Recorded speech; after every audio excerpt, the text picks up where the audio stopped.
حتی مروا علی رجل، یہاں تک کہ ایک آدمی کے پاس سے گزرا فقالوا فلان شہید، آپ علیہ السلام نے یہ سنا کہ صحابہ کہہ رہے ہیں یہ آدمی بھی شہید ہے، اللہ اکبر، آپ علیہ السلام نے کہا کلا کلا، ہرگز نہیں، یہ آدمی شہید نہیں۔ صحابہ اکرام ظاہر سی بات ہے چونک گئے، میدان جہاد میں کفار کے ساتھ لڑتے ہوئے ایک آدمی مارا گیا، ایک آدمی شہید ہوا، آخر وجہ کیا ہے؟ اللہ اکبر، آپ علیہ السلام نے ارشاد فرمایا وجہ یہ ہے کہ یہ آدمی کو میں نے دیکھا رأیت فی النار فی بردۃ، میں نے ان کے ایک غلطی کی وجہ سے میں نے اس کو جہنم میں دیکھا ہے۔ جگر پاش کر دینے والی حدیث ہے، ذمہ داروں کے لیے، عہدیداروں کے لیے، خواہ مدارس کے ہو، مساجد ہو، یا کسی اور ٹرسٹ کے ہو، یا کسی مسلمانوں کے کسی اور تنظیم کے ہو، یا کہیں کے بھی کسی کمپنی کے خزانوں کے وہ مالک ہے، اگر کسی بھی طریقے سے وہ ہے کسی عہدے پر فائز ہے، کہیں ڈیوٹی کرتا ہے، اس کی ذمہ داری یہ ہے کہ پوری امانتداری کے ساتھ ڈیوٹی کیا جائے، پوری دیانتداری کے ساتھ کام کیا جائے، کسی طرح کا دھوکہ نہ کیا جائے، کسی طرح کی چوری ہے یا ہیرا پھیری نہ کیا جائے۔ کیوں؟ اس لیے کہ ہیرا پھیری کی وجہ سے، چوری کی وجہ سے، غبن کی وجہ سے اللہ کے پیارے حبیب علیہ السلام کے فرمان گرامی کے مطابق اگر ہیرا پھیری میں ایک سوئی کے برابر بھی اس نے کیا ہے اور ناجائز طریقے سے حاصل کرنے کی کوشش کی ہے تو یاد رکھو وہ آدمی جہنم میں ہے۔ اللہ کے پیارے حبیب علیہ السلام نے فرمایا میں نے اس کو جہنم میں دیکھا، اس لیے کہ اس نے بیت المال، اس نے مال غنیمت سے چادر چرا لی تھی۔ اللہ اکبر، جو مال ابھی تقسیم نہیں ہوا تھا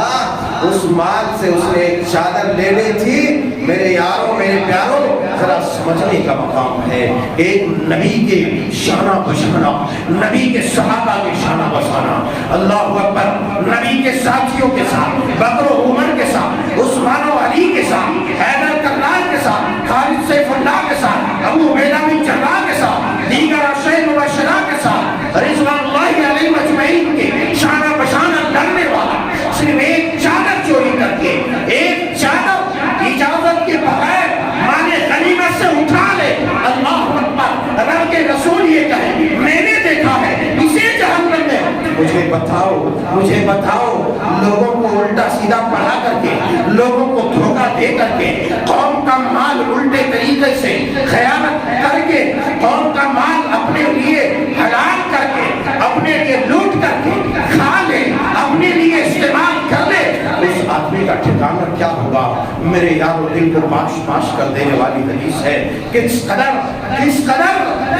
سنگین مسئلہ ہے ان لوگوں کے لیے جو قوم نے جسے امین بنایا ہے اور قوم کا مال اس کے حوالے کیا ہے۔ اللہ اکبر کبیرہ، الامان والحفیظ، اللہ ایسی حرکتوں سے ہماری حفاظت فرمائے۔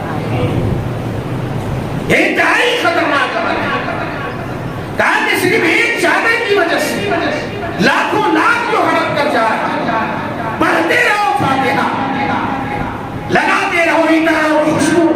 جھوپے اور قبے میں سجدے لے کر کے کرتے اور نشانیاں پڑھا دو اپنی پیشانی پر۔ خدا کی قسم تمہارا فیصلہ ہو چکا ہے، ایسا خائن، غدار، بدتینت انسان یہ جہنم میں جانے والا ہے۔ اس لیے کہ نبی کے ساتھ میدان کاذاب میں لڑنے والا، مارا جانے والا، جہاد فی سبیل اللہ میں جب جہنم میں جا سکتا ہے ایک چادر کی وجہ سے، تو آج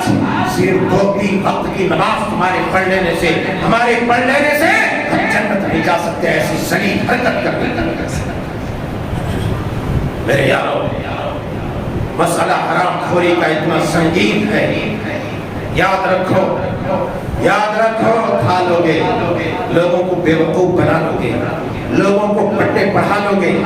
اپنی چوڑی لومڑی والی چالاکی سے لوگوں کو بھنا لو گے، لوگوں کا مال جو جائز ہے اسے ناجائز بنا کر کے اس کا حق مار لو گے۔ یہ یہیں تک محدود ہے میرے یار، یہیں تک محدود ہے۔ لیکن یاد رکھو جب تک تمہارے جسم سے وہ نچوڑ کر رب نکال نہیں دے گا تمہیں موت بھی نہیں دے گا، تمہیں موت بھی نہیں دے گا، پہلے نچوڑے گا اسے ایک